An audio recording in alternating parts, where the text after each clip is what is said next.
जय वृंदावन राधे राधे जय कृष्ण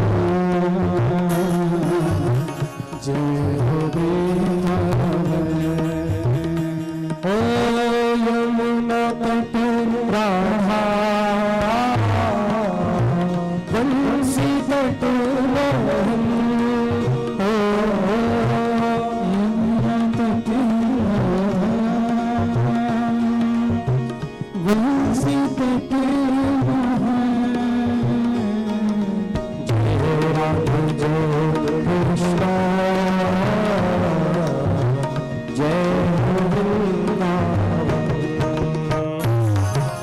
जय राधा कृष्ण जय वृंदावन जय राधा जय कृष्ण जय हो वृंदावन हो जय कृष्ण जय हो वृंदावन जय राधा जय कृष्ण जय हो वृंदावन जय राधा जय कृष्ण जय हो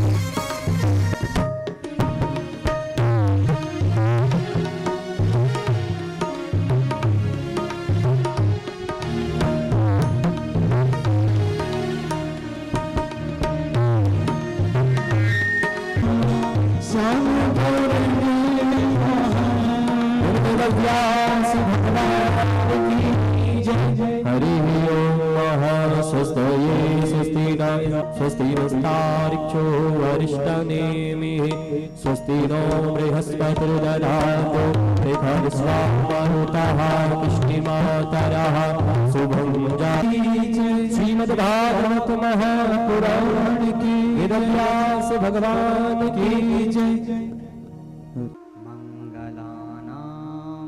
कर्तारौ वन्दे वाणी विनायकौ भवानी शङ्करौ वन्दे श्रद्धा विश्वासरूपिणौ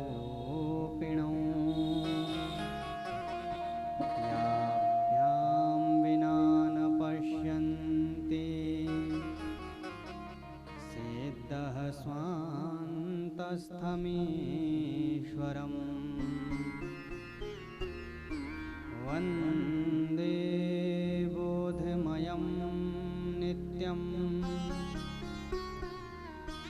गुरुं शङ्कररूपिणं यामाश्रितो हि वक्रोऽपि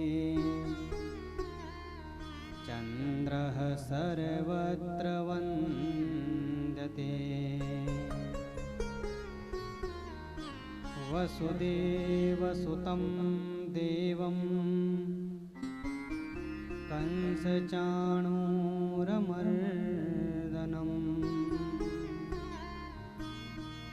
देवकी परमानन्दं कृष्णं वन्दे जगद्गुरुम् कृष्णाय वासुदेवाय देवकी नन्दनाय च नन्दगोपकुमाराय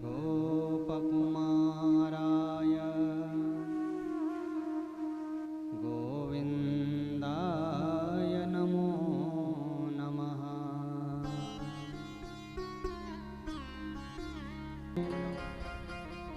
तग्वं ह देवमात्मबुद्धिप्रकाशम् मुमुक्षुर्वै शरणमहं प्रपद्ये। की जय। श्री पितृदेवताओं की जय। ओम नमः पार्वती पतये। हर हर हर महादेव। आइए गोविंद गाइए रे, भजो राधे गोपाल कृष्ण गाइए। गोविंद गोविंद गाइए रे, भजो राधे गोपाल कृष्ण गाइए रे। भजो राधे गोपाल कृष्ण गाइए रे। भजो नंदा के लाल नित्य गाइए रे। भजो नंदा के लाल नित्य गाइए रे।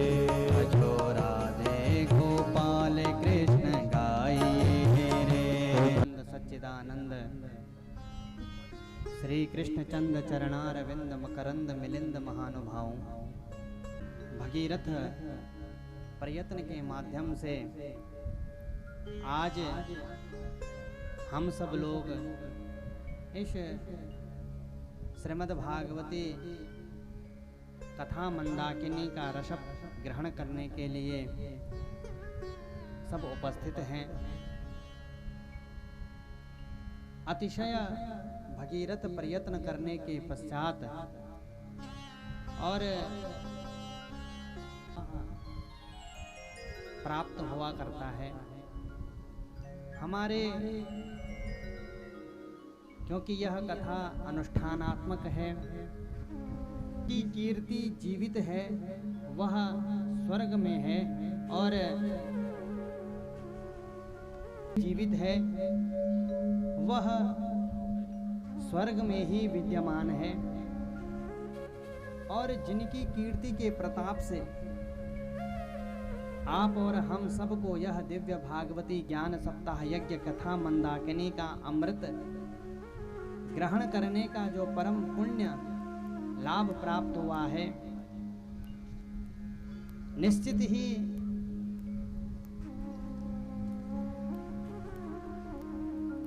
इष्ट कुल देवी देवताओं सहित पितरों के आशीर्वाद से श्री राधा रमण की कृपा और अनुकंपा से इस दिव्य श्रीमद् भागवती महाज्ञान यज्ञ का आज हम सब लोग अपने यजमान के गृह पर इस दिव्य भागवती कथा सप्ताह का श्रवण करने के लिए एकत्रित हैं। भगवान श्री राधा कृष्ण के प्रत्यक्ष मूर्ति के स्वरूप में यह जो श्रीमद् भागवत महापुराण की कथा है, यह महाभागवत पुराण की कथा देवताओं ऋषियों मनुष्यों के सहित सबको सुख प्रदान करने वाली तो है ही है, साथ ही श्रोता वक्ता और जिन पितरों के निमित्त यह कथा की गई है उनको परम पुण्य और लाभ प्रदान करने वाली कथा है। इसलिए हमारे यजमान श्री उपेंद्र दत्त अपनी माता पिता तो केवल एक निमित्त हैं, समस्त पितरों के उद्धार के लिए श्रुत अश्रुत ज्ञाता ज्ञात जितने भी पितर उनके हैं, उन सब के उद्धार के लिए यह जो दिव्य भागवती कथा ज्ञान यज्ञ सप्ताह प्रारंभ करवाया है, उसके प्रथम दिवस में आज हम प्रवेश करने जा रहे हैं। श्रीमद् भागवत महापुराण की कथा पुराण के क्रम में अति दुर्लभ है। भगवान की अतिशय अनुकंपा होने के पश्चात ही श्रीमद् भागवत महापुराण की कथा अथवा भगवान की हरि चर्चा में सम्मिलित होने का अवसर प्राप्त होता है। तो आइए अतिशय बड़भागी महान ऋषियों की इस तपस्थली में भगवती गंगा भागीरथी के तीर पर बैठ करके हम सब लोग इस श्रीमद् भागवत कथा यज्ञ के लिए प्रस्तुत हैं। तो अतिशय शब्दों का जाल न बिछाते हुए हम सब अपने मन शरीर से इस श्रीमद् भागवत के कण कण में, इस श्रीमद् भागवत के अक्षर अक्षर में विद्यमान भगवान श्री राधा गोविंद के चरणों को प्रणाम करते हुए आज की इस कथा मंदाकिनी में, यह अंतिम पुराण है और समस्त वेदों का, शास्त्रों का, उपनिषदों का भाष्य है। इसलिए श्रीमद् भागवत महापुराण को सुनने से पूर्व एक अच्छा विद्यार्थी वही है, एक अच्छा विद्यार्थी वही है, एक अच्छा गुरु वही गुरु है जो किसी ग्रंथ को पढ़ने से पूर्व उस ग्रंथ की जरा भूमिका को पढ़ लिया जाए। क्योंकि जब तक किसी ग्रंथ की भूमिका हमें पता नहीं होगी तब तक हमें यह पता नहीं चल पाएगा कि ग्रंथ में उल्लिखित बातों का हमारे जीवन से क्या संबंध है, या वह कौन सा जीवन दर्शन है जिस ग्रंथ के माध्यम से हमें पता चलेगा। उसके लिए पहले महात्म्य का श्रवण करना अति श्रेयस्कर है। यद्यपि श्रीमद् भागवत महापुराण का जो महात्म्य है, अपना जो इसका महात्म्य है वह सांडिल्योक्त महात्म्य है, परंतु फिर भी देशाचार में, लोकाकाल में पद्म पुराण के अंतर्गत जो गौकर्णोपाख्यान और भक्ति ज्ञान वैराग्य की जो कथा से सम्मिलित होकर के 6 अध्यायों का जो उपाख्यान है, वही उपाख्यान प्रायः वर्तमान समय में अत्यधिक प्रचलित है। तो इसी क्रम का हम भी निर्वहन करेंगे और पद्म पुराणोक्त जो भी महात्म्य लिखा गया है उस महात्म्य का हम यथाशक्ति के अनुसार श्रवण करने का प्रयत्न करेंगे। तो महात्म्य का उपक्रम किया जाता है, सच्चिदानंद रूपाय स्वेशोत्पत्त्यादिहेतवे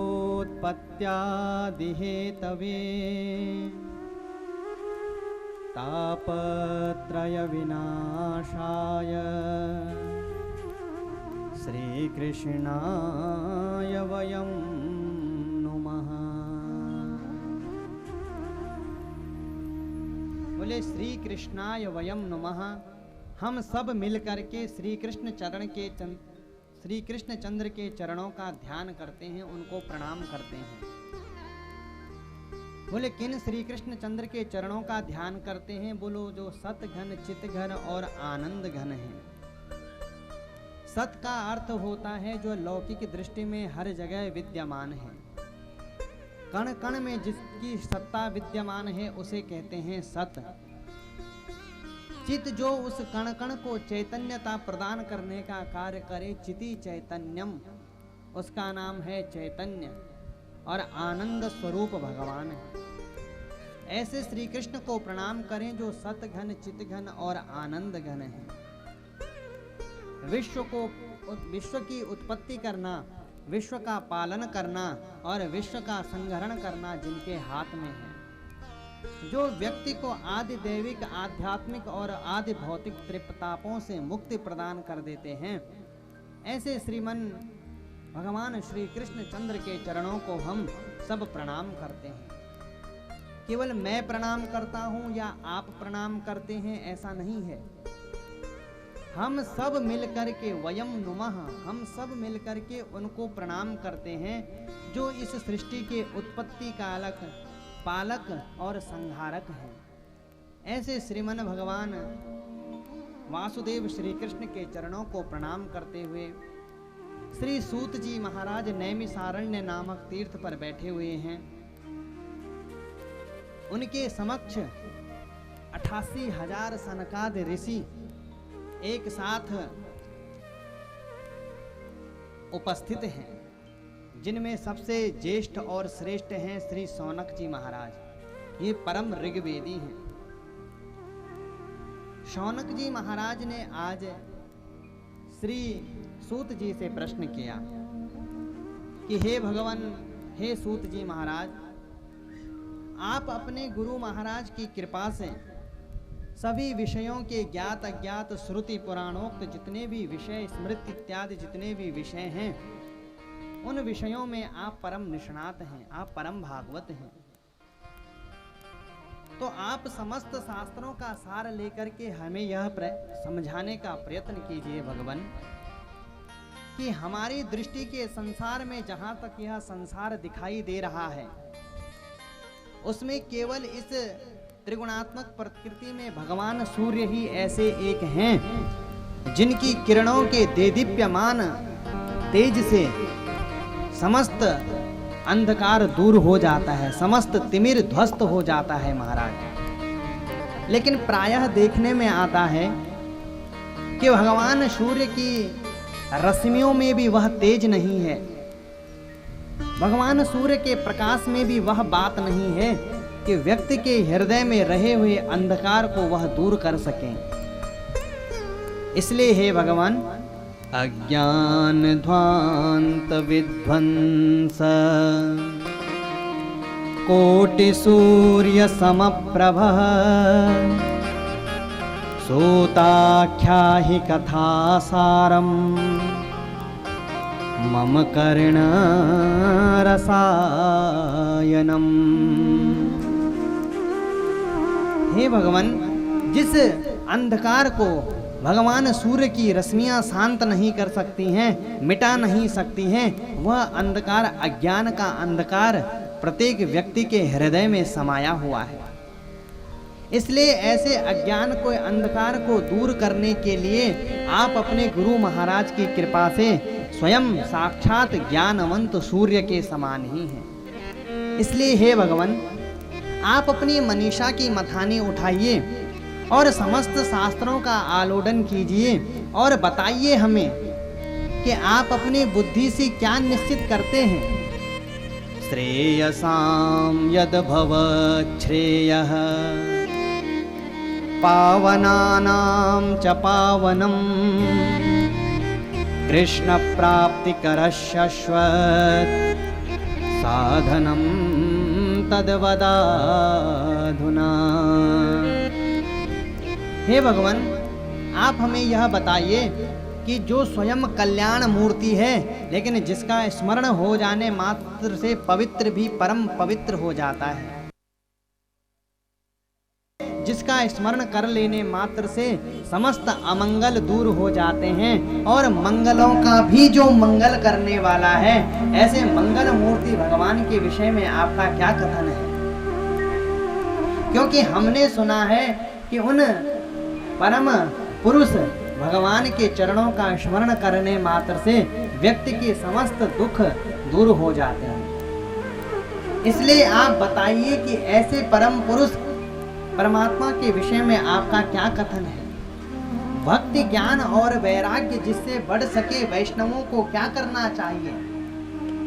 कृपया सूत जी हमारे इन संशयों को आप दूर कीजिए।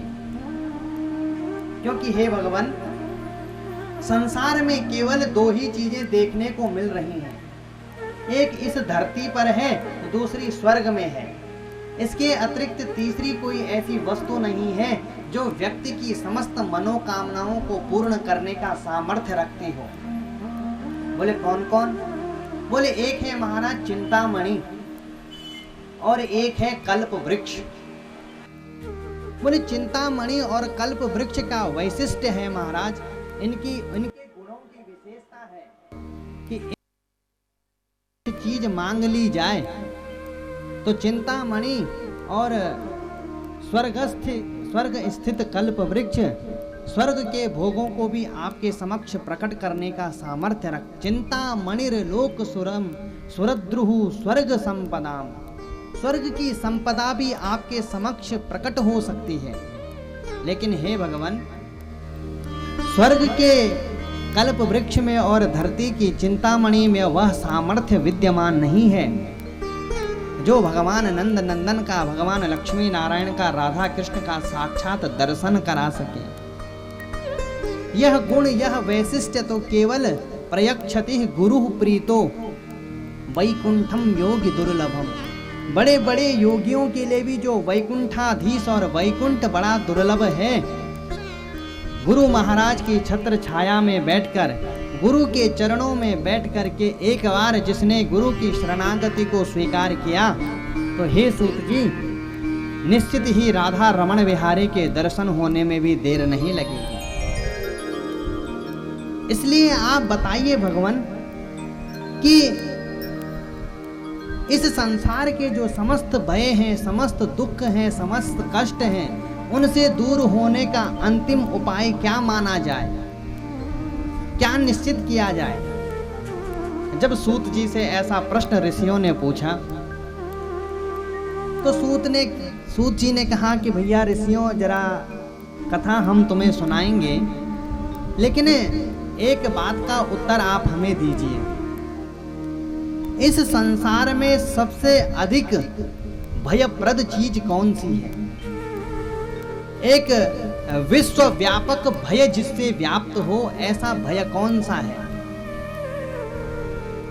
भाई कोई तन से दुखी हो सकता है, कोई मन से दुखी हो सकता है, किसी के पास धन नहीं होगा, कोई रोग से पीड़ित होगा। ये बात अलग है कि सब अपनी अपनी दृष्टि से दुखी और भयाक्रांत हैं, लेकिन विश्वव्यापी वैश्विक जो भय है वह कौन सा है? ऋषियों से सूत जी कहते हैं कि हे ऋषियों, यदि सबसे बड़ा कोई भय है तो वह अंतिम भय है, मृत्यु का भय। वैसे मृत्यु अंतिम सत्य है, जातस्य ही ध्रुवो मृत्युर। भगवान कृष्ण गीता में कहते हैं कि मरना तो एक दिन सबको है ही है। अब आज मर जाए कोई, या 1 करोड़ वर्ष के बाद मरे, या कई कल्पों के बाद जाए, वो बात अलग है। कौन कितना दीर्घायुष्य लेके प्रकट हुआ है वह तो नहीं कहा जा सकता, लेकिन यह निश्चित है कि जाना जरूर है, अंतिम सत्य है।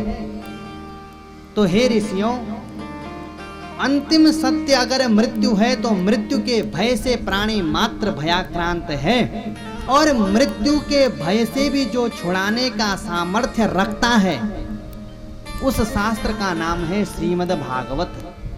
कोई सामान्य नहीं है। काल व्याल मुखग्रास त्रास निर्णास हेतवे श्रीमद्भागवतं शास्त्रं कलौकीरेण भासितम्। बोले हे महाराज, काल व्याल मुखग्रासा, प्रत्येक क्षण व्यक्ति अपने जीवन के जन्म से लेके और मृत्यु के मध्य की जो संधि है उसका नाम जीवन है, और प्रति क्षण श्वास श्वास कर करके व्यक्ति अपने अंतिम सत्य की ओर बढ़ रहा है, और बढ़ इस प्रकार रहा है कि पता नहीं चल रहा है। हमने बालक का जन्मदिन मनाया महाराज, बड़े खुशी हो करके लड्डू पकोड़े बांटे कि बालक 20 वर्ष का हुआ। ईमानदारी से कोई उत्तर दे कि 20 वर्ष का हुआ कि 20 वर्ष कम हुए। तो क्षण क्षण हम बढ़ रहे हैं, लेकिन हे ऋषियों, हम उसका उपाय नहीं कर रहे हैं। ऐसा ही मृत्यु का भय जब राजा परीक्षित, अर्जुन के पौत्र राजा परीक्षित के समक्ष उत्पन्न हुआ, प्रकट हुआ, तो भगवान व्यास पुत्र श्री सुखदेव जी ने इस श्रीमद् भागवत महापुराण का परम ज्ञान दे करके श्री परीक्षित महाराज के इस मृत्यु के भय को दूर किया। गंगा के समीप पर बैठे हुए महाराज परीक्षित और सुखदेव जी महाराज के मध्य हुआ दिव्य यह ज्ञान सप्ताह यज्ञ श्री महान सुखदेव जी के मुख से प्रकट हुआ है। लेकिन राजाओं, हे ऋषियों, जैसे ही गंगा के द्वार पर हरिद्वार में बैठ कर के यह दिव्य कथा सत्र प्रारंभ हुआ, तो देवता लोग आए। देवता आए तो ऐसा नियम है कि राजा के पास, गुरु के पास और देवताओं के पास कभी खाली हाथ नहीं जाना चाहिए। यथाशक्ति चाहे आप एक भक्ति पूर्वक एक पुष्प ही उनके चरणों में चढ़ाइए, लेकिन भक्ति पूर्वक कुछ न कुछ लेके जरूर जाना चाहिए।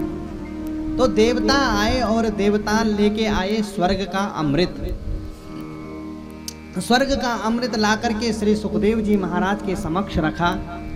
बोले हे महाराज, हे सुखदेव जी, हमें जैसे ही पता चला कि राजा परीक्षित को 7 दिन में मरने का शाप प्राप्त हो चुका है, तो राजा परीक्षित जैसी विभूति को तो अभी कुछ समय और रहना चाहिए, इसलिए हम स्वर्ग का यह दिव्य अमृत लेकर के आए हैं और यह अमृत हम आपको प्रदान करते हैं।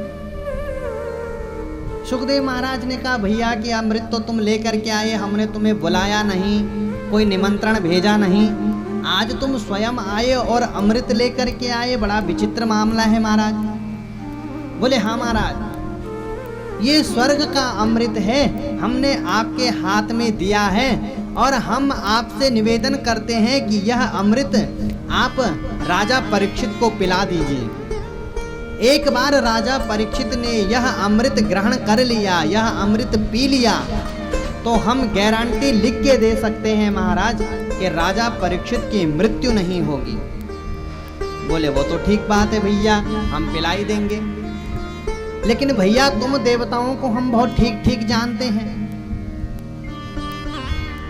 हमने तुम्हारा आवाहन नहीं किया, तुम्हें बुलाया नहीं, और भैया बिना बुलाए और तुम इतनी महंगी चीज लेकर के आए हो, तो दाल में जरूर कुछ काला है। वो एक कथा मिलती है पुराण में कि गरुड़ पुराण की, वैसे महाभारत में कथा है आदि पर्व में, कि गरुड़ की माता विनीता और नागों की माता कद्रू में एक बार विवाद हुआ। नाग माता कद्रू ने गरुड़ की माता विनीता से पूछा कि बहन, भगवान सूर्य जब प्रकट होकर के चला करते हैं तो भगवान सूर्य के घोड़ों का रंग कैसा है, उसके जो रथ के घोड़े हैं वह कैसे घोड़े हैं। तो विनीता ने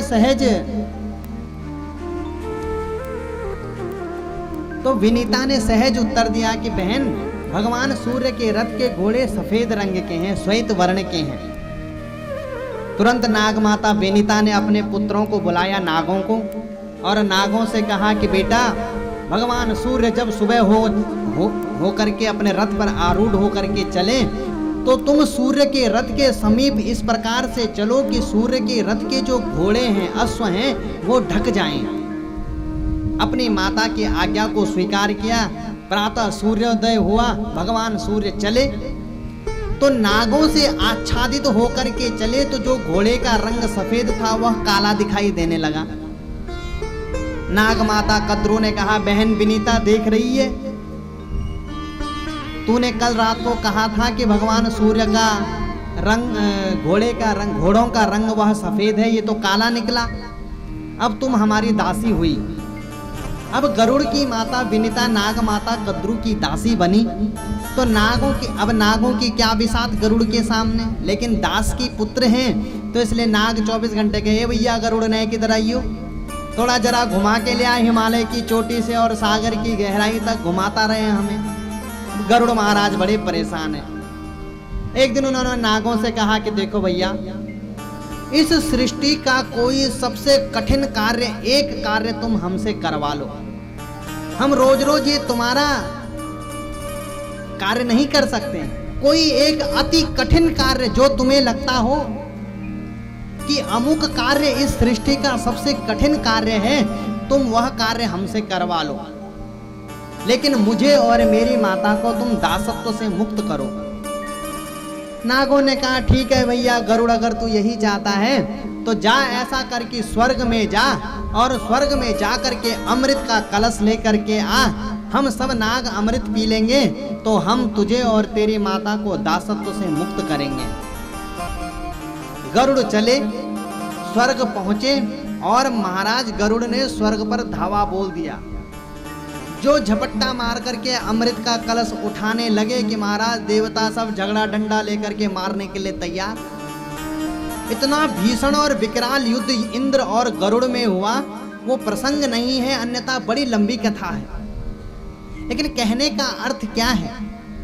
कहने का अर्थ यह है कि जिस गरुड़ को स्वर्ग के अमृत की आवश्यकता है, उस गरुड़ को स्वर्ग का अमृत देवता ले जाने नहीं दे रहे हैं महाराज। लेकिन जिस परीक्षित ने देवताओं को बुलाया नहीं, देवताओं को कोई चिट्ठी पत्री, कोई निमंत्रण, कोई आवाहन नहीं है। आज देवता स्वयं अमृत का कलश लेकर के सुखदेव जी के पास आए हैं और कह रहे हैं कि सुधा कुंभम गृहीत्वैव देवास्तत्र समागमन्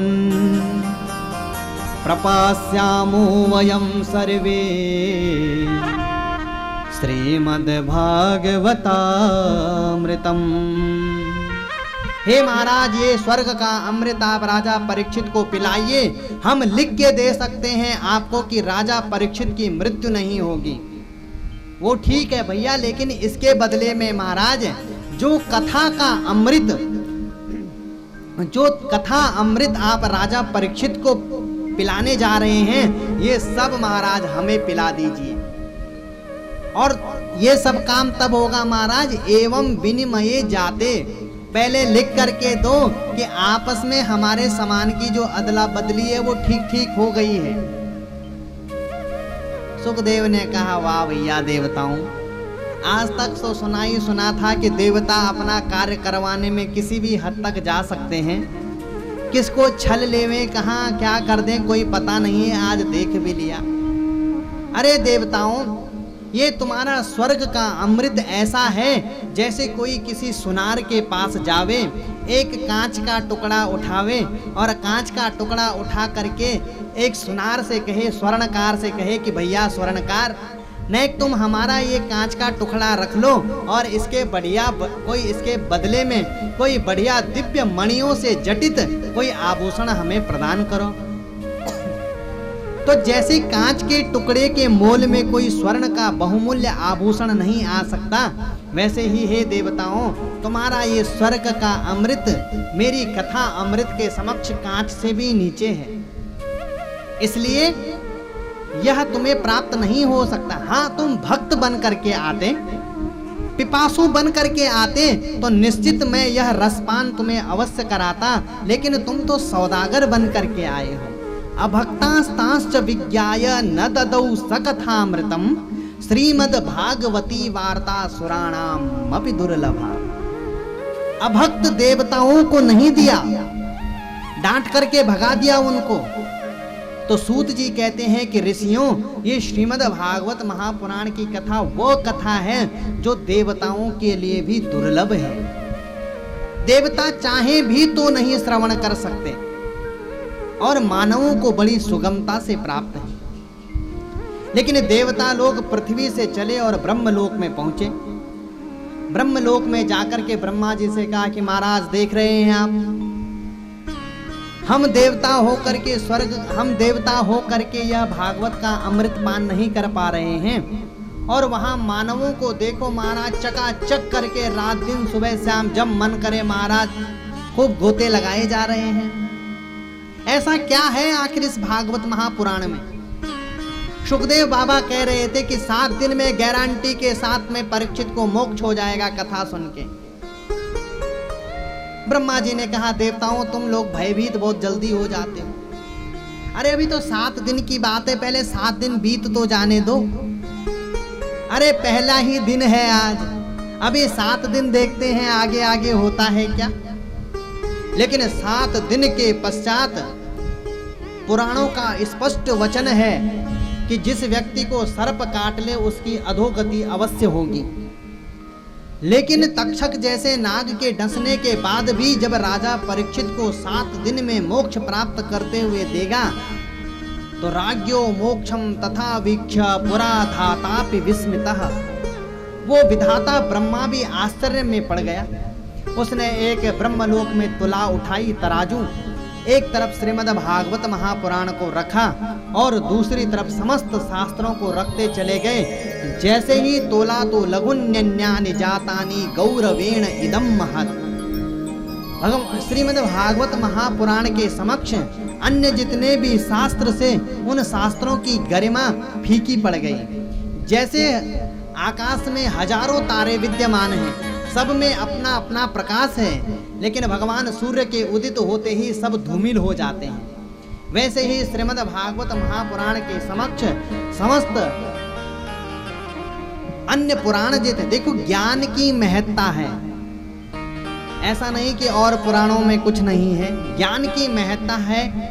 इस भागवत महापुराण के समृद्ध ज्ञान शैली के समक्ष अन्य पुराणों की जो स्थिति है वह धूमिल हो गई। ऋषियों को बड़ा आश्चर्य हुआ और समस्त ऋषियों ने उसी दिन से श्रीमद् भागवत महापुराण को परम मुक्तिदाता पुराण स्वीकार कर लिया। बोल श्रीमद् भागवत महापुराण की जय। सूत जी कहते हैं कि हे ऋषियों, अनंत युगों तक, अनंत काल तक भी कोई श्रीमद् भागवत महापुराण को सुनता रहे तो भी श्रीमद् भागवत की कथा पूर्ण नहीं हो सकती है और न ही कोई पूर्ण कर सकता है। आज तक इस संसार में भगवान शुकदेव के अतिरिक्त ऐसा कोई नहीं है। माँ सरस्वती के अतिरिक्त, श्री गणेश जी और व्यास जी महाराज के अतिरिक्त कोई ऐसा पांचवा या छठवां प्राणी नहीं है जो यह कह सके कि हम भागवत को जानते हैं। हाँ, भागवत के कुछ अक्षरों को पढ़ लेते हैं, वह बात अलग है, लेकिन कोई यह नहीं कह सकता कि हम यह तो केवल माता सरस्वती ही समझ सकती है, या सुखदेव जी ही समझे, या व्यास जी ही जान पाए हैं, या गणेश जी को ही इसका बोध है। तो सौनकादि ऋषियों ने कहा, महाराज कि जब कथा इतनी विस्तृत है, इतनी बड़ी है और इतनी दुरूह है, इतनी ज्ञान गर्विष्ठ है, तो महाराज आखिर 7 दिन में सुनने की परंपरा कैसे चली? अरे महीना, 2 महीना, 5 महीना, 6 महीना चले तो बात समझ आए, तो 7 ही दिन में सुनने की परंपरा कैसे प्राप्त हुई, कैसे चली? तो तब सूत जी कहते हैं कि ऋषियों, मैं तुम्हें एक प्राचीन इतिहास सुनाता हूँ, जिस इतिहास के माध्यम से तुम्हें यह पता चलेगा कि 7 दिन में इस कथा को सुनने का सबसे प्रथम प्रचलन देवर्षि नारद और सनत कुमारों के द्वारा प्रकट हुआ है। सबसे पहले देवर्षि नारद ने 7 दिनों तक गंगा के तट पर बैठ करके इस दिव्य भागवत कथा का श्रवण किया था। बोले महाराज, देवर्षि नारद तो 2 घड़ी से ज्यादा कहीं टिक ही नहीं सकते हैं। तो ऐसे अस्थिर नारद ने 7 दिन तक इस कथा का श्रवण क्यों किया, कहाँ किया, कब किया, आखिर कुमारों ने उन्हें यह कथा क्यों सुनाई? महाराज कुछ विशेष विचार विमर्श करके कुछ विस्तार से कथा सुनाइए। तो तब सूत जी कथा को कहते हैं, सुनो ऋषियों, एकदा हि विशालायां 4 ऋषयो मलाः सत्संगार्थं समायाता ददृशोस्तत्र नारद। बोले हे ऋषियों, एकदा हि विशालायाम, विशाला नाम श्री बद्रीनाथ धाम का। बोले एक बार बद्रीनाथ धाम में विशालापुरी में श्री देवर्षि नारद अत्यंत खिन्न मना होकर के महाराज घूम रहे हैं, अत्यंत दुखी हैं और दुखी होकर के घूम रहे हैं कि घूमते घूमते अचानक 4 महात्मा दिखाई दिए, सनक, सनंदन, सनातन और सनत कुमार। यह चारों भाई नारद जी के बड़े भाई हैं। जब चारों भाइयों ने नारद जी को देखा और नारद जी ने सनत कुमारों को देखा तो दोनों के मन में हर्ष हुआ। लेकिन जैसे ही सनत कुमार सम्मुख पहुंचे नारद जी के, तो नारद जी का लटका हुआ चेहरा देखा तो तुरंत कहा, भैया अरे नारद जी क्या बात हो गई, तुम्हारे चेहरे पे कैसे 12 बज रही हैं? क्या बात है, इतने दुखी क्यों हो? आप तो महाराज ऐसे संत हो कि जिनका स्मरण कर लेने मात्र से व्यक्ति के दुख दूर हो जाते हैं और तुम ही दुखी हो। कथम ब्रह्मन दीन मुखः कुतश्चिंतातुरो भवान, ऐसी कौन सी चिंता है जो तुम्हें भीतर ही भीतर खाए जा रही है? बताओ तो सही। तुम तो ऐसे लग रहे हो महाराज जैसे महाकंजूस के हाथ से उसका धन चला गया हो। इसलिए आप जैसे परम वैष्णव भगवान के दास श्री नारद जी को ऐसा उतरा हुआ मुख देखने में बड़ा कष्ट है, आपको यह शोभा नहीं देता है। आप बताइए तो सही कि आप इतना दुखी क्यों हैं? नारद जी ने कहा कि भैया बात ही ऐसी है कि मुझे दुखी होना पड़ रहा है। बोले अच्छा भैया, ऐसी कौन सी बात है जो तुम दुखी हो? बोले भैया कहानी मैं सुनाए देता हूँ आपको, कथा मैं सुना देता हूँ, निर्णय आप स्वयं ले लीजिए कि मुझे दुखी होना चाहिए या नहीं होना चाहिए। सनत कुमारों ने कहा भैया वैसे ही कथा सुनने के लिए चल रहे थे, सोच रहे थे भगवान की कथा सुनेंगे, चलो तुम्हारे ही दुख की कथा सुनते हैं, तुम ही अपनी दुख की कथा सुनाओ भैया, क्या व्यथा है तुम्हें? बोले सुनो महाराज, अहम तो पृथ्वीं यात्वा ज्ञात्वा सर्वोत्तमामिति। बोले हे महाराज मैं पृथ्वी पर गया। सनत कुमारों ने कहा भैया या ऐसी कौन सी जरूरत आन पड़ी थी जो तुम धरती पर गए? बोले महाराज मैंने मन में विचार किया कि कैलाश में, ब्रह्मलोक में, स्वर्ग लोक में, बैकुंठ लोक में भी सत्संग का महाराज कोई लाभ प्राप्त नहीं होता है, तो मैं सत्संग का लाभ प्राप्त करने के लिए इस धरती पर आया महाराज। तो सनत कुमारों ने पूछा भैया लाभ प्राप्त हुआ कि नहीं हुआ? बोले महाराज अब क्या बताएं आपको, महाराज लाभ तो कुछ नहीं प्राप्त हुआ धरती में आकर के। तो सनत कुमारों ने कहा कि भैया ऐसी ही किसी छोटी मोटी जगह तुम गए होंगे। अरे महाराज बड़े बड़े तीर्थ स्थानों पर जाते तो बड़े बड़े तीर्थ स्थानों में जाकर के तुम्हें लाभ प्राप्त होता। बोले महाराज मैं बड़े बड़े तीर्थों में ही गया था। बोले कहाँ?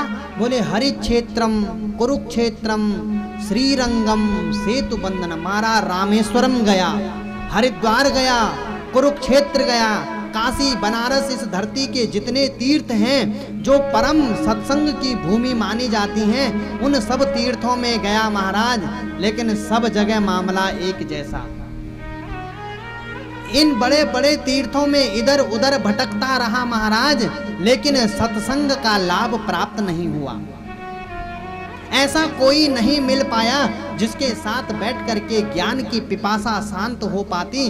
ज्ञान के पिपासा को शांत करने वाला कोई महात्मा मिला नहीं महाराज। मन में जो शांति थी वह क्रांति में बदल गई। फिर मैंने सोचा कि चलो कोई संत महात्मा नहीं मिला, कोई बात नहीं, ऐसा करते हैं कि गृहस्थों के घर में चलते हैं। जो घर गृहस्थी वाले लोग हैं उनके घर चलेंगे, क्योंकि गृहस्थाश्रम एक ऐसा आश्रम है जो ब्रह्मचर्य, वानप्रस्थ और संन्यास तीनों को जीवन प्रदान करता है।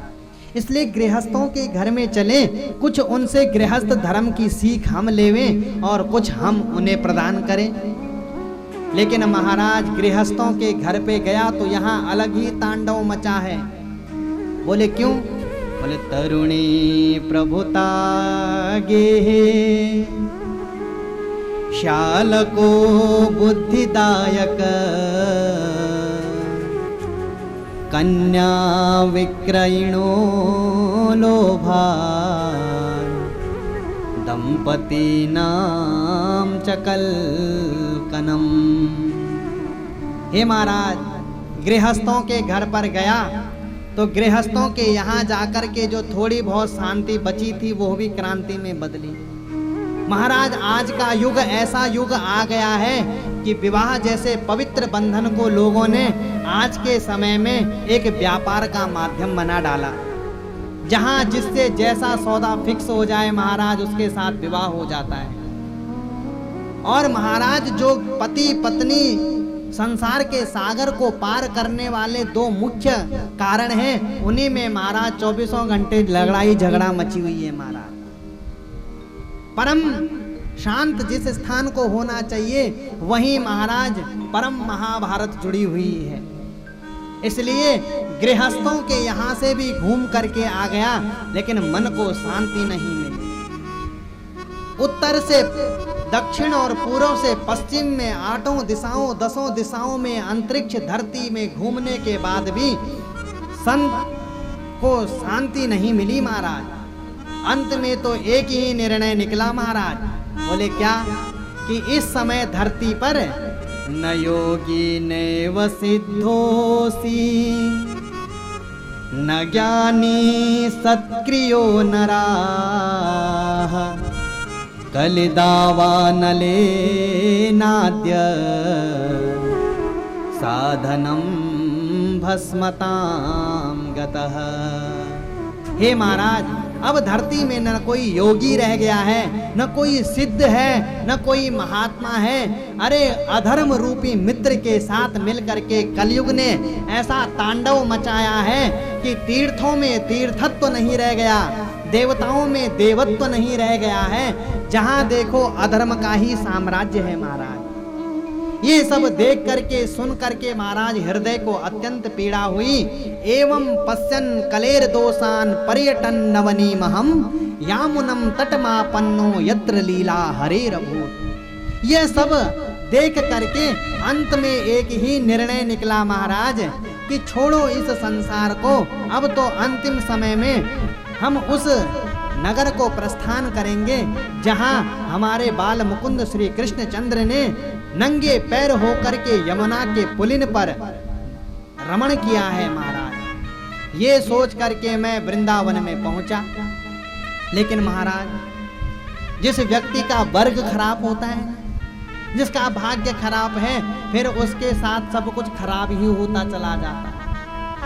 अपने मन में शांति की इच्छा लिए हुए, शांति की कामना लिए हुए, मैं संसार के थपेड़ों से थकता हारता हुआ यमुना के पुलिन पर जैसे ही यमुना जल में उतर करके स्नान और आचमन करने के लिए तैयार हुआ कि सामने ही एक आश्चर्य दिखाई दिया महाराज। बोले महाराज, ऐसा कौन सा आश्चर्य?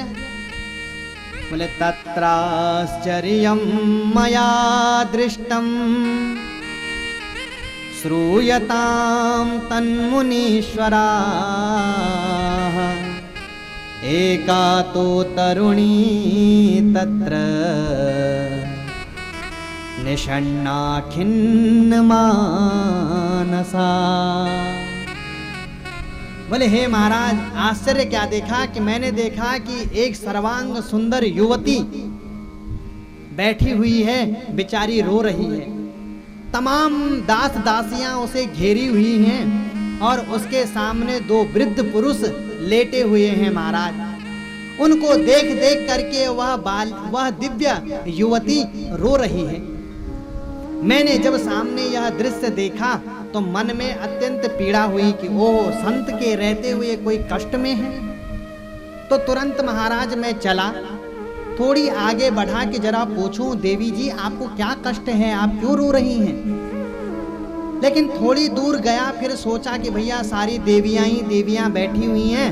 अब माताएं कौन सी बात पर कब हंस पड़े और कब रो जाएं, यह निर्णय नहीं लिया जा सकता। कहीं मैं गया और माताएं बोल पड़ी, ये बाबा बैरागी तेरा काम धाम कुछ नहीं, अरे सारी महिलाएं बैठी हुई हैं, तू बीच में घुसा चला आ रहा है। तो महाराज ये सोच करके मैं थोड़ी दूर आगे गया तो था, लेकिन फिर सोचा कि सब देवियां बैठी हैं, हस्तक्षेप करना अति श्रेयस्कर नहीं है, इसलिए मैं लौट चला। लेकिन महाराज जैसे ही मैं लौटा, मुझे लौटते हुए नारद को जैसे ही उस बाला ने, उस युवती ने देखा तो तुरंत पीछे से आवाज लगाई, भो भो साधो क्षणं तिष्ठ मच्चिन्तामपि नाशय दर्शनं तव लोकस्य सर्वथा गहरं परम। हे साधो क्षणम तिष्ठा, कुछ क्षण के लिए रुकिए। आपके दर्शन मात्र से व्यक्ति के दुख दूर हो जाते हैं और आप मुझसे मुंह फेर करके ऐसे जा रहे हैं। हे साधु, हे महात्मन, कुछ क्षण के लिए रुकिए। और जब संत मिलते हैं तो प्राणियों की समस्याओं का समाधान करते हैं। कृपया हे भगवान, मेरी चिंता का भी तो निदान करते हुए जाइए, ऐसे मुंह फेर के मत जाइए, थोड़ा रुकिए, सुनिए। हे भ्राताश्री, जब उस देवी ने मुझे ऐसा आर्त भाव से पुकारा तो मैं भी उस देवी के पास गया और देवी से उसका कुशल क्षेम पूछने के पश्चात मैंने पूछा कि हे देवी, काशी तुम, आप कौन हैं? ये जो तमाम दास दासियां आपको घेरे हुए बैठी हैं, ये सब कौन हैं? और ये जो दोनों बूढ़े पुरुष, वृद्ध पुरुष आपके समक्ष लेटे हुए हैं, यह दोनों वृद्ध पुरुष आखिर कौन हैं? तो देवी ने कहा कि अरे महात्मन, आपने मुझे नहीं पहचाना? बोले देवी, कुछ स्मृति में आ नहीं रही है बात। बोले तो परिचय दूं क्या अपना? बोले हाँ हाँ भगवती, बताइए आपका परिचय क्या है? बोले हे महात्मन, अहम भक्तिरिति ख्याता इमो मे तनयो मतो ज्ञान वैराग्य नामानो काल योगेन जर जरो। हे महात्मन, अहम भक्ति, अस्मिन लोके, इस लोक में मैं भक्ति के नाम से विख्यात हूँ। मेरा नाम भक्ति है। अहम भक्ति ऋतिक ख्याता। और ये जिन दोनों वृद्ध पुरुषों की तुम बात कर रहे हो ना, ये दोनों मेरे पुत्र हैं। एक का नाम है ज्ञान और दूसरे का नाम है वैराग्य। लेकिन हे महात्मन, हे नारद जी, आप जरा विधाता की लेखनी का चमत्कार देखिए, दुर्दैव की लेखनी को देखिए कि विधाता को लिखना चाहिए था कि जो माता है वह वृद्ध रहेगी और जो पुत्र हैं वह जवान रहेंगे, युवा रहेंगे। लेकिन ब्रह्मा विधाता ने लिखा कि जो पुत्र हैं वह तो वृद्ध होकर के लेटे हुए हैं और जो माता है वो सर्वांग सुंदरी होकर के इस धरती पर बैठी है। इसलिए हे महाराज, उत्पन्ना हम द्रविड़ा देशे, मैं दक्षिण भारत में मेरा जन्म हुआ महाराज। वृद्धे कर्णाटकम गताहा, कर्नाटक में मैं बड़ी हुई। क्वचिन क्वचिन महाराष्ट्रे, और महाराष्ट्र की भूमि में कहीं कहीं मुझे बड़ा आदर सम्मान मिला। लेकिन गुर्जरे जीर्णताम गतः, गुजरात की भूमि में जाकर के मैं जीर्ण शीर्ण हो गई। वहां से सर पर पैर रख करके मैं चली, इस वृंदावन में आई। वृंदावन में आकर के मैं तो सर्वांग सुंदरी हो गई, लेकिन मेरे पुत्र दोनों वृद्ध के वृद्ध ही रहे। और यही स्थिति रही महाराज, तो इदम स्थानम परित्यज्य विदेशम गम्यते मया, मैं इस देश को छोड़ करके ही विदेश को गमन कर जाऊंगा। जब नारद जी ने ऐसी बातें सुनी, थोड़ा थोड़ा ध्यान लगाया। आहा देवी, बस ठीक ठीक ठीक ठीक, मैं समझ गया। अरे तुम तो साक्षात भक्ति हो, भगवान की प्रिया हो। भगवान ने मुक्ति रूपी दासी तुझे प्रदान करी, ज्ञान और वैराग्य नाम के 2 पुत्र प्रदान करे हैं। लेकिन हे देवी, तेरे इस कष्ट का कारण ये कलयुग है, क्योंकि कलयुग ने अपने अधर्म रूपी मित्र के साथ मिल करके ऐसा उत्पात धरती पर मचाया है कि ज्ञान वैराग्य को पूछने वाला अब धरती पर कोई नहीं है। ज्ञान और वैराग्य की बात न तो कोई सुनना चाहता है, न कोई समझना चाहता है। तुम भी अभी सर्वांग सुंदरी इसलिए हो कि अभी झांझ मंजीरे वाले बचे हैं। जिस दिन झांझ मंजीरे वाले भी नहीं रहेंगे, अपना भी भविष्य यही है। इसलिए हे देवी, ये वृंदावन की भूमि परम धन्य है। वृंदावनस्य संयोगात् पुनस्तम तरणी नवा, धन्यम वृंदावनम तेना भक्तिर नृत्यति यत्र च। इसलिए हे देवी, ये वृंदावन की भूमि अति श्रेयस्कर है, अति श्रेष्ठ है, जहां इस कलिकाल में आज तुम इतनी सर्वांग सुंदरी होकर के बैठी हुई हो। ये तो राजा परीक्षित की उदारता रही देवी कि जिन्होंने इस कलयुग को जीवित रखा, अन्यथा कलयुग को जीवित रखने का कोई उपयुक्त कारण दिखाई नहीं देता है। जब भक्ति और नारद जी का संवाद हुआ तो भक्ति ने अंत में नारद जी से कहा कि हे नारद जी, आप तो सब माया जानते ही हो। आपकी दया दृष्टि एक बार जिसके ऊपर पड़ जाती है उसका कल्याण होने से महाराज कोई रोक नहीं सकता है। इसलिए हे महाराज, मेरे बच्चों के ऊपर भी जरा अपनी दया दृष्टि डालिए। कुछ ऐसा जतन कीजिए, कुछ ऐसा उपाय कीजिए कि मेरे पुत्रों का ये जरा अवस्था शांत हो सके और नवीन अवस्था प्राप्त हो सके। मैं आपकी शरण में हूँ। जयते जगति माया यस्य कायाधवस्ते वचन रचन में कम केवलम चाकलय्य ध्रुव पदमपि यातो यत कृपातो ध्रुवोऽयम् सकल कुशल पात्रम ब्रह्मपुत्रम नतास्मि। हे नारद जी, मैं आपकी शरण में। अरे भक्त प्रहलाद, कयाधु का पुत्र प्रहलाद एक बार आपकी शरण में आया, आपके वचनों पर विश्वास किया तो भक्ति का परम आचार्य हो गया। अरे उसके लिए नारायण को खम्भे से प्रकट होना पड़ा। 5 वर्ष के बालक ध्रुव ने आपके वचनों पर विश्वास किया तो मात्र 5 वर्ष की अवस्था में 5 महीने की साधना में महाराज साक्षात वैकुंठाधिपति को उतारने में सक्षम हो गया। हे नारद जी, मैं आपकी शरण में हूँ, अपने पुत्रों सहित मैं आपकी शरण में हूँ। कृपया मेरे दुख को दूर करने का कुछ प्रयत्न कीजिए। जब ऐसा विनम्र निवेदन भक्ति महारानी ने किया तो नारद जी ने तत्काल आश्वासन दिया कि हे देवी, जब समय विषम हो जाए तब केवल भगवान के चरण ही मात्र एक ऐसा सहारा है जो व्यक्ति को उचित मार्ग दिखा सकते हैं। और फिर हे देवी, तुम तो उनकी प्रिया हो, उनकी प्रियास्पद हो, जिन्होंने कौरवों की कुत्सित सभा में द्रौपदी के मान की रक्षा करी, जिन्होंने, तुम उन भगवान श्री कृष्ण के चरणों का शरण ग्रहण करो। इसलिए हे देवी, तुम तो भगवान की अति प्रिया हो, तुम एक बार भगवान को बुलाओगी तो भगवान उस जगह भी प्रकट हो जाएंगे जहां सर्वथा भगवान अगम्य हैं, नहीं जाना चाहते हैं। इसलिए भगवान श्री कृष्ण के चरणों का ध्यान करो माता जी, निश्चित ही आपका दुख दूर हो जाएगा। भक्ति को दिव्य ज्ञान का उपदेश दिया और अंत में नारद जी महाराज भक्ति का दुख दूर करने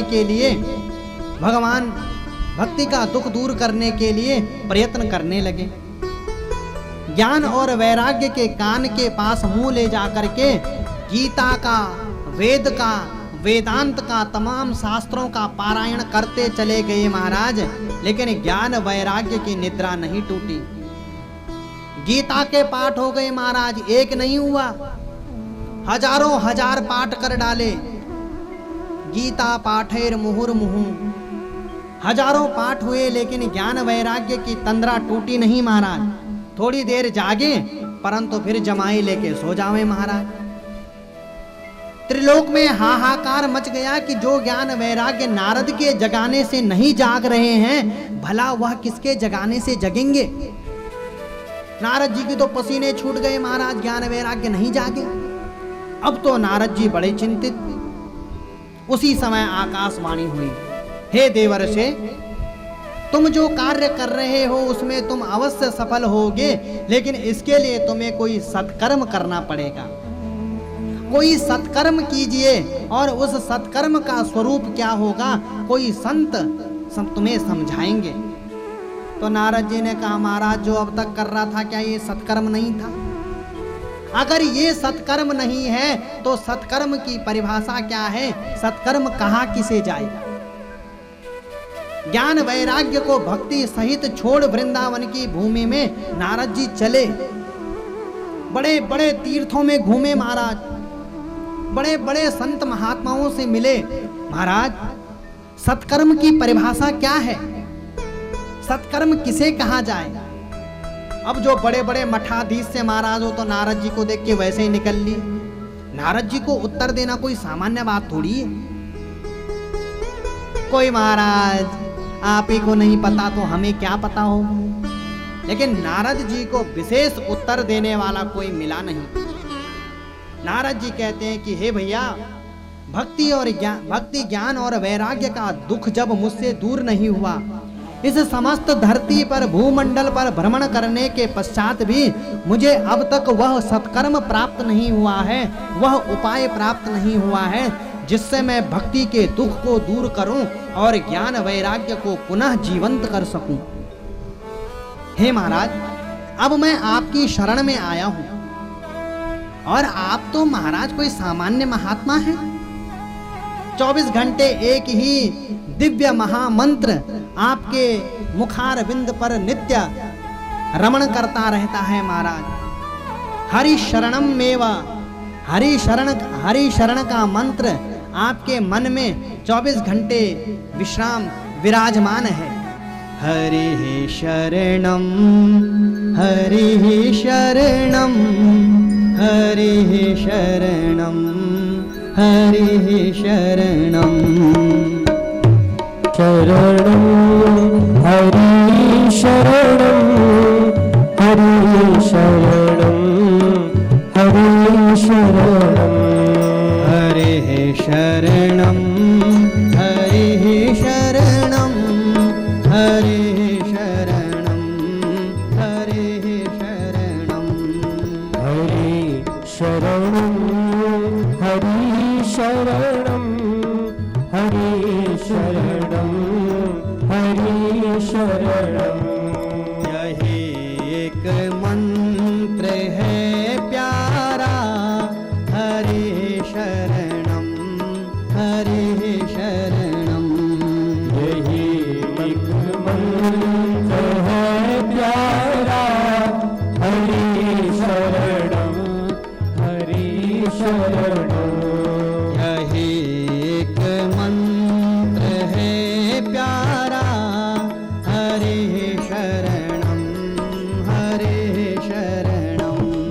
यही एक मंत्र है प्यारा, हरि शरणं, हरि शरणं। हरि शरणम, हरि शरणम, हरि शरणम, हरि शरणम। हरि शरणं, हरि शरणं, हरि शरणं, हरि शरणं। हरि शरणम, हरि शरणम, हरि शरणम, हरि शरणम। हरि शरणं, हरि शरणं, हरि शरणं, हरि शरणं। हे महाराज, 24 घंटे हरि शरणम में आप रमे हुए हैं और इस मंत्र का प्रभाव आपके जीवन में ऐसा है महाराज कि पूर्वजों के भी पूर्वज हो गए महाराज आप, लेकिन 5 वर्ष से आज तक कभी 6 वर्ष के नहीं हुए। इसलिए हे महाराज, और ये तो आपकी हरि शरणम मंत्र का चमत्कार है, लेकिन तपस्या का प्रभाव है महाराज कि सशरीर वैकुंठ चले गए और भगवान नारायण के पार्षदों ने जब रोका तो महाराज साप दे करके 3 जन्म के लिए उन्हें ही राक्षस बना डाला महाराज। एसाम भ्रूभंग मात्रेण द्वारपालो हरे पुरा, भूमौ निपतितौ सद्यो यत् कृपात पुरम गतौ। हे महाराज, आप ऐसे परम तपस्वी हैं, आप भी कम संत थोड़ी हैं महाराज। इसलिए हम आपकी शरण में हैं। आप ही बताइए कि आकाशवाणी ने जिस सत्कर्म के लिए कहा, जिस सत्कर्म को करने के लिए कहा, वह सत्कर्म कौन सा है महाराज? क्या वेद का पाठ कर लेना, वेदांत का घोष कर लेना, गीता का पाठ कर लेना, उपनिषद का पाठ कर लेना, क्या सत्कर्म नहीं है? यदि यह सब सत्कर्म नहीं है महाराज, तो हम आपसे जानना चाहते हैं कि सत्कर्म की व्याख्या क्या है। देवर्षि नारद की जब यह बात सुनी तो कहा, तुम इतना परेशान हो? अरे महाराज, एक छोटे से सरदर्द को तुमने कैंसर का रोग बना डाला, छोटी सी बात है। अरे महाराज, वर्षों से घूम रहे हैं आप, छोटी बात कह रहे हैं। बोले मा चिंताम कुरु देवर्षे, हे देवर्षि बिल्कुल चिंता मत करो, हम ऐसा उपाय बताएंगे कि तुम्हारी सारी चिंता दूर हो जाएगी। बोले हाँ महाराज बताइए। बोले क्या कहा तुमसे आकाशवाणी ने, क्या करो?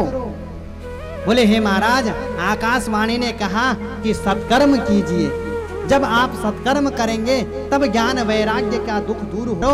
और सत्कर्म की परिभाषा लिखो। बोले सत्कर्म क्या है? बोले सत्कर्म सूचको नूनम ज्ञान यज्ञ स्मृतो बुधई श्रीमद् भागवतालापम सतु गीत शुकादिभिः। हे देवर्षि जप तप पूजा पाठ ये सब एकांत में हो सकता है, ये सब अकेले किया जा सकता है, लेकिन संतों ने, महात्माओं ने, पुराणों ने, स्मृतियों ने जिसको परम सत्कर्म कहा है वह है ज्ञान यज्ञ। और वह ज्ञान यज्ञ वही है जो भगवान शुकदेव ने राजा परीक्षित को गंगा के किनारे पर श्रीमद् भागवत के रूप में सुनाया। इसलिए हे नारद जी तुम जाओ श्रीमद् भागवत महापुराण की कथा को करो, भागवत का पारायण करो, निश्चित भक्ति सहित ज्ञान वैराग्य का दुख दूर हो जाएगा। नारद जी ने कहा कि महाराज पागल किसी और को बनाओ, इतनी जल्दी बनने वाले नहीं है हम। सनत कुमारों ने कहा क्यों भैया दवाई पर विश्वास नहीं हुआ क्या? बोले महाराज सुनो, हमने अपने पिताजी ब्रह्मा जी से इस भागवत को पढ़ा है और हम बहुत अच्छी तरह जानते हैं कि ये भागवत महापुराण वेदों का फल है, परम दिव्य फल है। तो जब मैंने वेदों का पारायण कर दिया तो वेदों के पारायण से जिनकी तंद्रा नहीं टूटी तो इस भागवत से क्या हो जाएगा महाराज? बोले सुनो, कोई व्यक्ति आम खाए और महाराज चटकारे ले लेकर आम खाए और आम बड़ा मीठा लगे, स्वादिष्ट लगे, मुंह में महाराज रस घुल जाए और खाते खाते व्यक्ति अचानक सोचे वाह महाराज ओहो जिसमें ये बढ़िया आम लगा हुआ है, वाह कितना मीठा आम है, और जिसको खाने में इतना आनंद है तो जिस वृक्ष पर यह आम लगा हुआ कितना मीठा होगा। तो आम को छोड़ करके कोई आम के पत्ते, आम की जड़, आम के तने को अगर चबाने लगे तो क्या हमारा सुख मिलेगा? बोले जैसे आम को छोड़ करके आम के पत्ते को चबा करके मधुरता नहीं मिल सकती, वैसे ही तुम वृक्ष को चबा रहे हो नारद जी, वेदों का पारायण कर रहे हो। हम तुम्हें लिख के देते हैं कि तुम श्रीमद् भागवत महापुराण का गायन कीजिए, श्रीमद् भागवत का पारायण कीजिए, निश्चित ज्ञान वैराग्य का दुख दूर हो जाएगा। तब नारद जी ने कहा कि महाराज भाग्योदयेन बहुजन्म समर्जितेन, बड़े समय से भाग्य उदय हुआ है, आप जैसे गुरुओं का सानिध्य प्राप्त हुआ है, तो क्यों ना आप ही हमें इस श्रीमद् भागवत महापुराण की कथा का गायन, इस महाभागवत की कथा का श्रवण आप ही करवाएं। तो बद्रीनाथ से सब लोग चले और हरिद्वार में पहुंचे। हरिद्वार में गंगा के किनारे पर आए। गंगा के किनारे पर आकर के गंगा जी की रेती की 4 सुंदर बालुओं की जो वेदी बनी और चारों भाई सनक सनंदन सनातन और सनत कुमार चारों भाई उस वेदी पर बैठे और बैठ करके गंगा के किनारे पर नारद जी सहित समस्त ऋषि मुनियों को इस श्रीमद् भागवत की कथा सुनाने लगे और भागवत की महिमा का बखान करते हुए श्री सनकादि ऋषि कहते हैं कि हे नारद जी, श्रीमद् भागवत की कथा कोई 1 या 2 दिन सुनने की कथा नहीं है। सदा सेव्या श्रीमद् भागवती कथा यस्याः श्रवण मात्रेण हरिश्चित्तं समाश्रये। हे नारद जी, कोई 1, 2 दिन या 7 दिन सुनने की कथा नहीं है।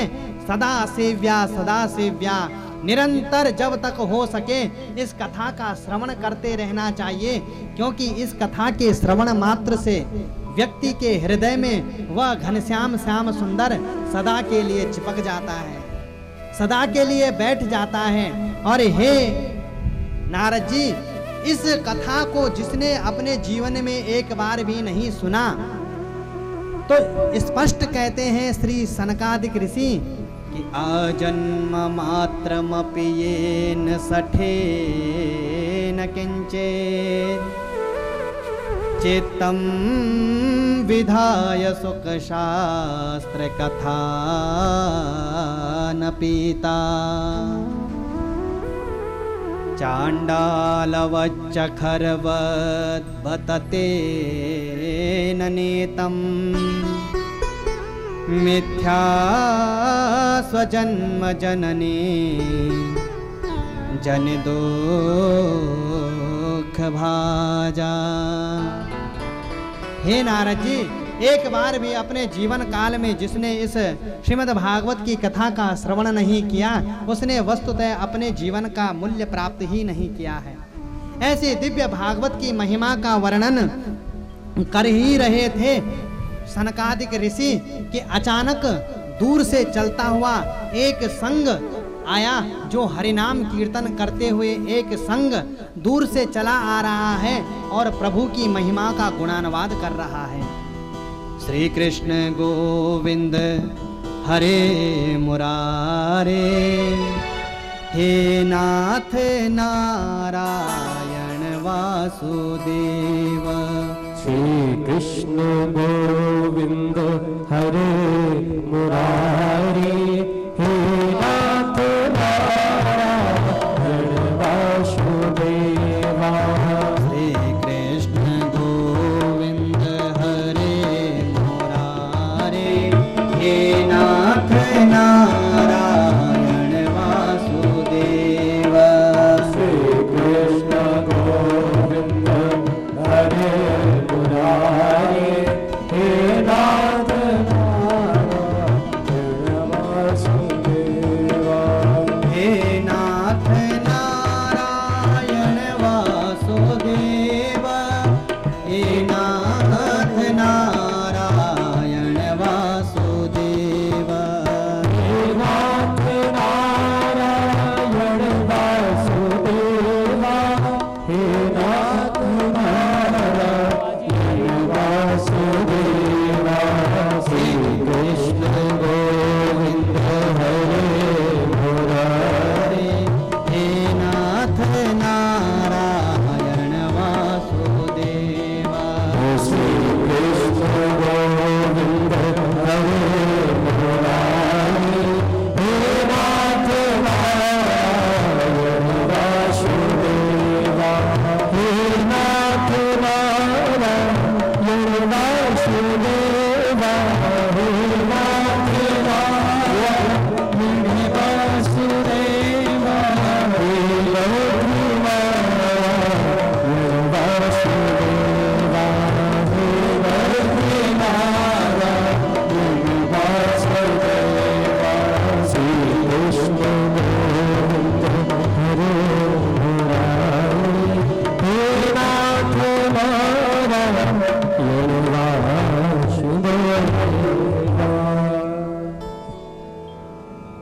दूर से हरिनाम संकीर्तन करते हुए जब एक संग ऐसा आया, तो समस्त ऋषियों ने क्या देखा कि भक्ति ज्ञान अपने पुत्रों के साथ ज्ञान और वैराग्य के साथ में इस सत्संग समारोह में प्रकट हुई है। कथम आगतेयम कथम प्रविष्टा, ये कौन है, कहाँ से आई है, क्या करने के लिए आई हैं? तो भक्ति से पूछा, तो भक्ति ने कहा कि हे ऋषियों, भवद्भिरद्धेव कृतास्मि पुष्टा कली प्रणष्टापि कथा रसेन क्वाहं तु तिष्ठाम्यधुना ब्रुवन्तु ब्राह्मा इदं तां गिरिमोचुरेय। हे महाराज, मैं भक्ति हूँ, यह दोनों मेरे पुत्र ज्ञान और वैराग्य हैं।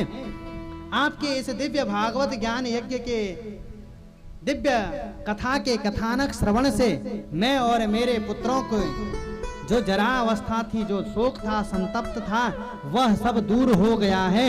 मैं आपके इस दिव्य भागवती ज्ञान यज्ञ से अति प्रसन्न हूँ। लेकिन हे ऋषियों, मैं देख रही हूँ कि समस्त सभा में प्रत्येक स्थान बिल्कुल संपूर्ण है, कहीं कोई स्थान रिक्त नहीं है। इसलिए जरा तुम मुझे बताओ तो सही कि मैं अपने पुत्रों के साथ में इस सभा में कहाँ बैठूं। तब सौनकादि ऋषियों से सूत जी ने, तब भक्ति से श्री सनत कुमारों ने कहा कि हे देवी, यद्यपि लौकिक दृष्टि से बैठने के लिए तुम्हारे योग्य स्थान दिखाई नहीं दे रहा है, लेकिन हम तुम्हें आज्ञा करते हैं कि आज के पश्चात जो भी कथा सुनने वाले रसिक श्रोता बैठे, तुम जाकर के देवी उनके हृदय मन मंदिर में निवास किया करो। तब से समस्त श्रोताओं के हृदय में भक्ति ज्ञान और वैराग्य के साथ में निवास किया करती है। सनत कुमार कहते हैं, देवी, क्योंकि एक बार जिस हृदय में भक्ति महारानी बैठ गई तो फिर भगवान आकर के ही मानेंगे, बिना बुलाए नहीं, बिना भगवान को बुलाने से पहले तो नहीं रुकेगी। इसलिए हकीकत में त्रिभुवन में वही धन्य है देवी जिसके हृदय में एकमात्र भक्ति का निवास स्थान है। सकल भुवन मध्य निर्धनास्तेऽपि धन्या निवसति हृदयेषां श्रीहरेर्भक्तिरेका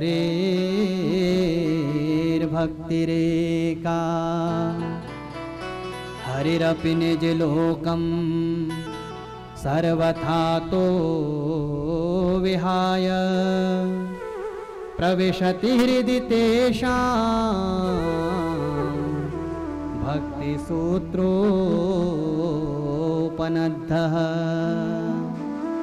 हे महाराज, हकीकत में त्रिभुवन में वही धन्य है जिसके हृदय में एकमात्र भक्ति निवास करती है। क्योंकि हे भक्ति महारानी, त्वं तु प्रिया तस्या सततो प्राणरोधिका त्वया हूतस्तु भगवान न्याति नीच गृहेष्वपि।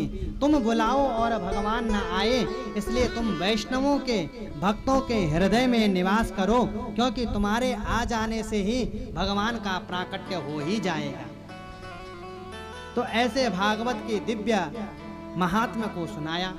दूसरे महात्म्य की कथा में गौकर्णोपाख्यान है, जिसे साधारणतया आप धुंधकारी की कथा कहते हैं।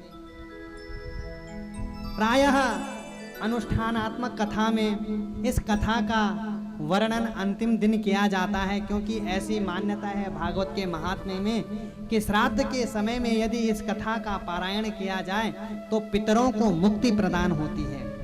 तो पितरों को मुक्ति प्रदान हो, इस भागवत के वचन के लिए हम इस कथा को अंतिम दिवस के लिए रखते हैं। अंतिम 6वें अध्याय में भागवत के नियम का वर्णन किया और यज्ञ के नियम का वर्णन करने के पश्चात श्रीमद् भागवत के महात्म्य को विश्राम करा। बोलो श्रीमद् भागवत महापुराण की जय। तो ये 6 अध्यायों में पद्म पुराण के अंतर्गत श्रीमद् भागवत महापुराण की कथा का प्रादुर्भाव होता है, भागवत की महत्ता का प्राकट्य होता है। वस्तुतः भागवत की कथा तो अब प्रारंभ होती है। अभी तक तो केवल इसलिए था कि ये बताया जाए कि महाराज क्यों यह कथा की जा रही है।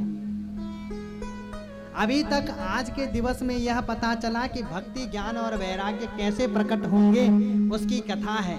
अंतिम दिवस यह पता चलेगा कि मोक्ष कैसे होता है। तो प्रथम स्कंद में प्रवेश किया तो प्रथम देखो, भागवत का प्रारंभ उवाच शब्द से नहीं है। उवाच का मतलब ये नहीं कहा जा सकता कि किसने कहा। जैसे अन्य कथाएं हैं ना, तो किसी कथा में मिलता है व्यासो उवाच, महाराज व्यास जी ने कहा। कोई कह रहा है सूत उवाच, सूत जी कह रहे हैं। कहीं मिलता है ऋषय ऊचो, ऋषि कह रहे हैं। लेकिन श्रीमद् भागवत महापुराण में प्रथम श्लोक से पूर्व उवाच नहीं है। मतलब किसने कहा है यह नहीं है। इसका अर्थ यह है कि भागवत की कथा केवल और केवल श्री नारायण ने कही है, क्योंकि नारायण के अतिरिक्त भागवत की कथा कोई कह नहीं सकता है।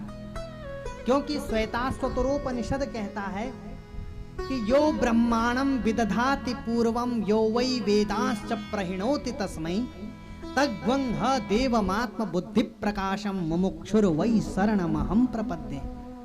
वेद भगवान कह रहे हैं कि हम उन परमात्मा की शरण ग्रहण करते हैं जिन्होंने सर्वप्रथम ब्रह्मा जी को ज्ञान प्रदान किया। तो भगवान ने इस भागवत का ज्ञान सर्वप्रथम ब्रह्मा जी को ही प्रदान किया था। तो इसलिए भगवान ही इस श्रीमद् भागवत के वक्ता हैं। तो प्रथम स्कंद में भगवान के विषय में बता रहे हैं, जन्माद्यस्य यतोऽन्वयादितरतः चार्थे स्वविज्ञः स्वराट् तेने ब्रह्महृदाय आदिकवये मुह्यन्ति यत्सूरयः तेजो वारिमृदां यथा विनिमयो यत्र त्रिसर्गो मृषा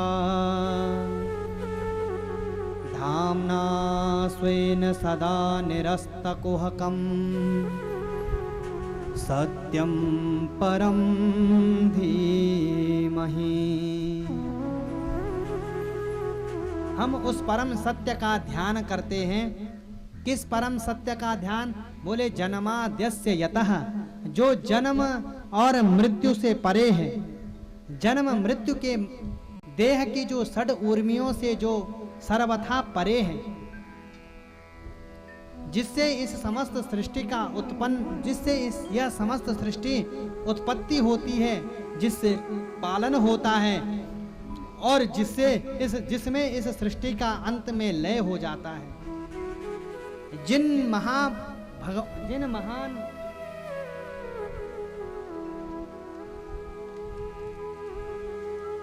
भगवान के दिव्य लीलाओं को देख करके मुह्यन्ति यत्सूरयः, बड़े बड़े प्रबुद्ध जन भी महाराज चक्कर में पड़ जाते हैं। ऐसे परम सत्य को हम ध्यान करते हैं। दूसरे श्लोक में कहा कि भागवत को कौन सुन सकता है। धर्मः प्रोज्झित कैतवोऽत्र परमो निर्मत्सराणां सतां वेद्यं वास्तवमत्र वस्तु शिवदं तापत्रयोन्मूलनम्।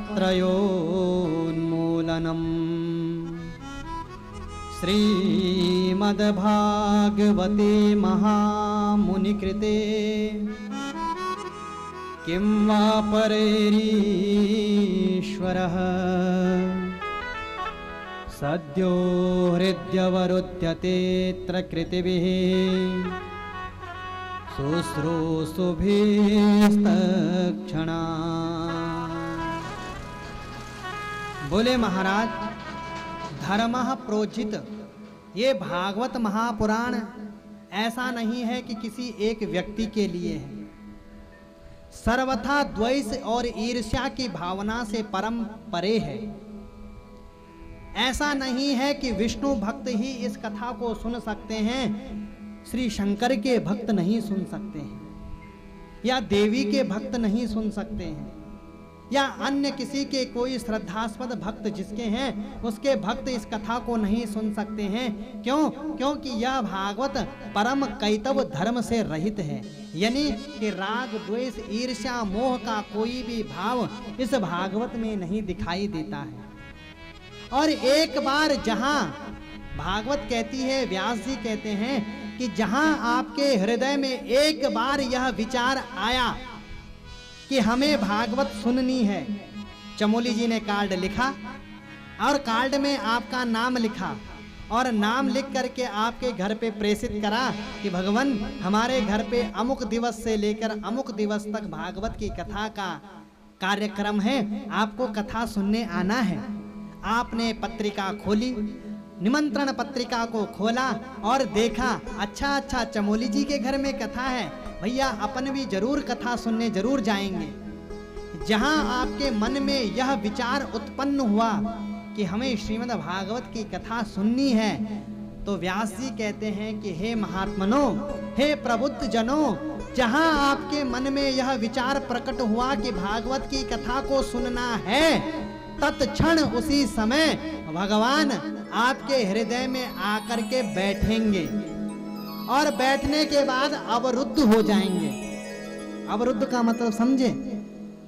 एक होता है थोड़ी देर बैठे महाराज गप सप क्या, और ठीक है महाराज, हाँ हम आ गए, अपनी उपस्थिति दर्ज कराई और फिर चले, और आप सब लोग बैठ गए और चमोली जी गेट लगाएं और बाहर से ताला डालें और कहें कि भैया जब तक अब कथा पूरी न हो जाए, प्रसाद वितरण न हो जाए, तब तक महाराज चाहकर भी आप जा नहीं सकते।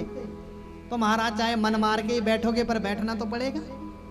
तो वैसे ही चाहे भगवान नहीं भी बैठना चाहते हृदय में, नहीं भी इतना योग्य है, लेकिन भागवत की कथा अवरुद्ध कर डालेगी, ताला लगाएगी, महाराज बैठिए, आपको बैठना पड़ेगा।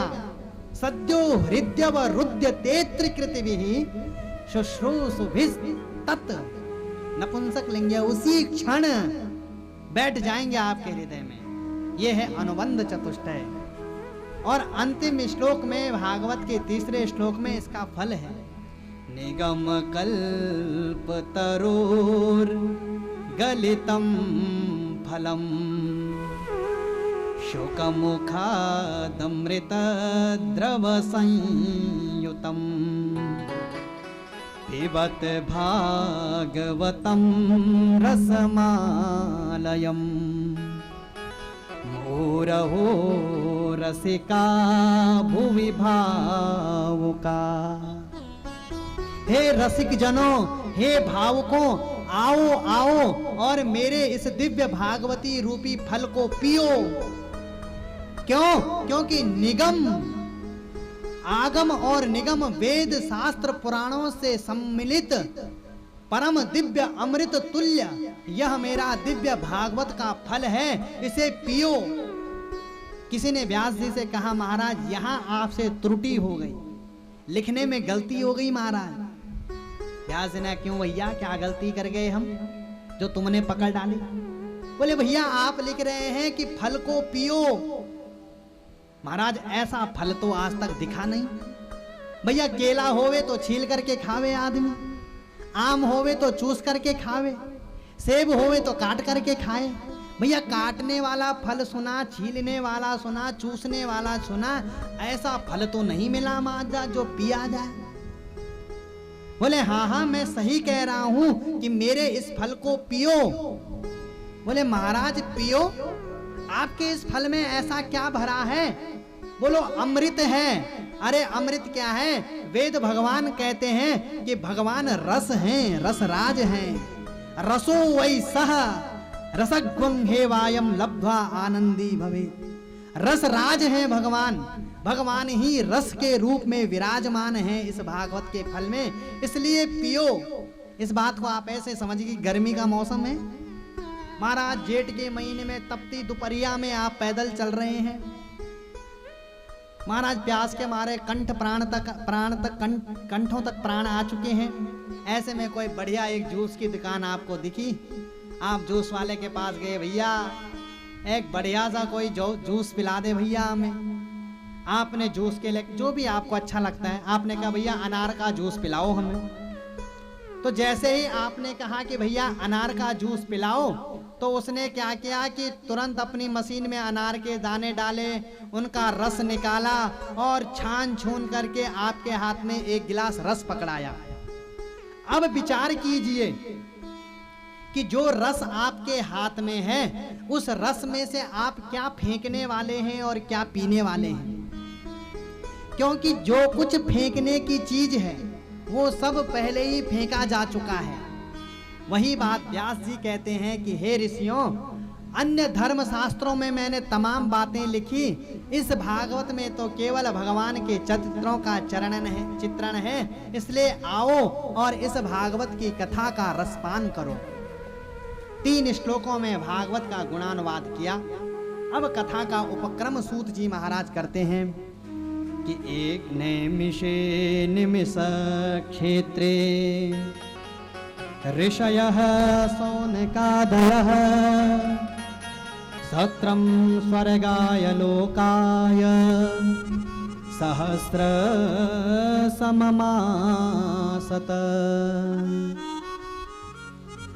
बोले हे महाराज, नैमिषे निमिषक क्षेत्रे, नैमिषारण्य क्षेत्र में परम सौनकादि 88,000 ऋषियों का एक दिव्य सहस्त्र वार्षिक सत्र चल रहा है।